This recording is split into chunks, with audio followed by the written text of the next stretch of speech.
Students class 9th. Today's topic objectives of Indian Constitution. Subject ये civics है.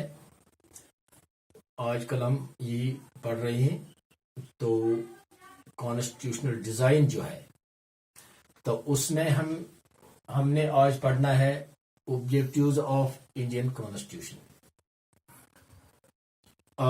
जैसा कि जस्टिस पहला जो ऑब्जेक्टिव है it is justice, social justice, economic justice and political justice. Because India जो है ये एक सेक्युलर स्टेट है.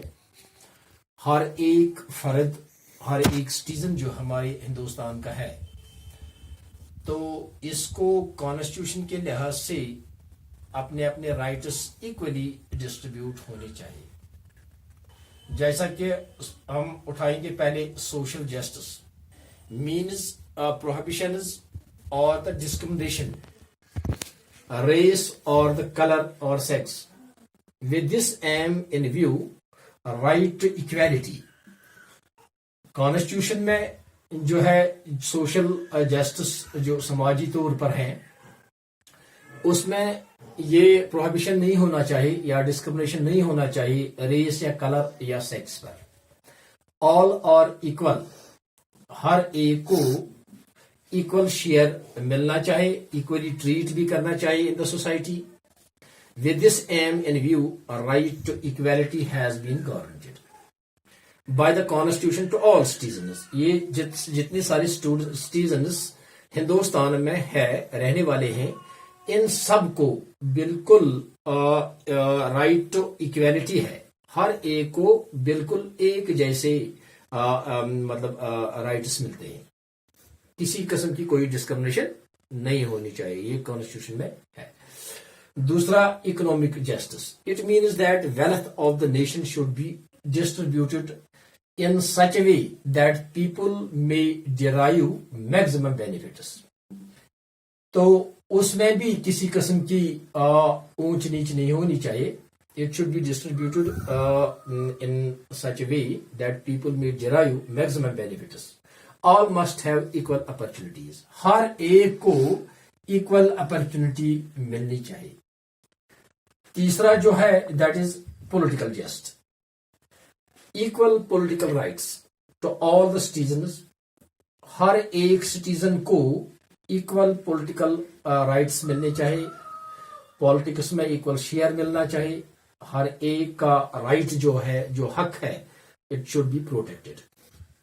There should be no discrimination. ये डिस्क्रिमिनेशन नहीं होनी चाहिए पॉलिटिकल थॉट में, पॉलिटिकल जस्टिस में, कि कोई किसी नीच छोटे खानदान से ताल्लुक रखता है उसको हम पॉलिटिक्स में आने नहीं देते हैं, या कोई बड़े ही खानदान में है उसे वही इलेक्शन लड़ सकता है. या कम्युनल इलेक्टोरेट्स जो हैज बीन एबॉलिश्ड. जो कम्युनल इलेक्टोरेट्स थे उसको एबॉलिश किया गया था इंडियन कॉन्स्टिट्यूशन में. तो इस इंडियन कॉन्स्टिट्यूशन में हर एक को इक्वल राइट्स दिए जा रहे हैं. नंबर सेकंड पॉइंट ये थे जस्टिस. अब number second point that is liberty. In Indian Constitution, preamble ensures every citizen liberty of thought, expression, belief, faith and worship. बिल्कुल उस किस्म की इनको अपने उसमें सब जो एक्सप्रेशन है, थॉट है, बिलीफ है, फेथ है, वर्शिप में हर किस्म की लिबर्टी उनको मिलती है. These freedom was guaranteed to all citizens in the Constitution. ये फ्रीडम्स जो है उनको दिया गया था उसमें. ये बिल्कुल इंडियन कॉन्स्टिट्यूशन में बिल्कुल उसी की वसातत से इनको ये मिल रहा है. इक्वालिटी. अब दूसरा पॉइंट, तीसरा पॉइंट जो है that is equality. In Indian constitution the preamble speaks of the equality and status and opportunity. All are equal in the eyes of the law. जो कानून बना है यहां पर उस कानून की वसातत से उसके सामने हिंदुस्तान का हर एक फर्द, चाहे वो बड़ी जात से ताल्लुक रखता है या किसी छोटी जात से ताल्लुक रखता है, चाहे वो गोरा हो या काला हो, چاہے سکھ ہو, مسلم ہو, عیسائی ہو, ہر ایک کو ایکول رائٹس ملتے تھے under the constitution of India. تو اس انڈین کانسٹیٹیوشن کے لحاظ سے ہر ایک کو پروٹیکشن بھی ملتا ہے, پروٹیکشن آف لا اس کو یہ بھی ملتا ہے کیونکہ کانسٹیٹیوشن میں ہے ہر ایک کا. تو چوتھا پوائنٹ جو ہے that is fraternity. The preamble enshrines the objective of fraternity also. Fifth point, unity and integrity of nation. Constitution جو یہاں کا آئین ہے, to achieve this aim, India has been declared as a secular state. اس unity, because جیسا کہ ہم جانتے تھے جب یہاں پر کولونیکل رول تھا, برٹش رول تھا, اس برٹش رول میں یہاں پر ڈیوائڈ اینڈ رول چل رہا تھا. کبھی انگریز مسلمانوں کا ساتھ زیادہ دیتے تھے, کبھی ہندوؤں کا ساتھ دیتے تھے, کبھی کمیونل رائٹس لاتے تھے, کبھی کچھ.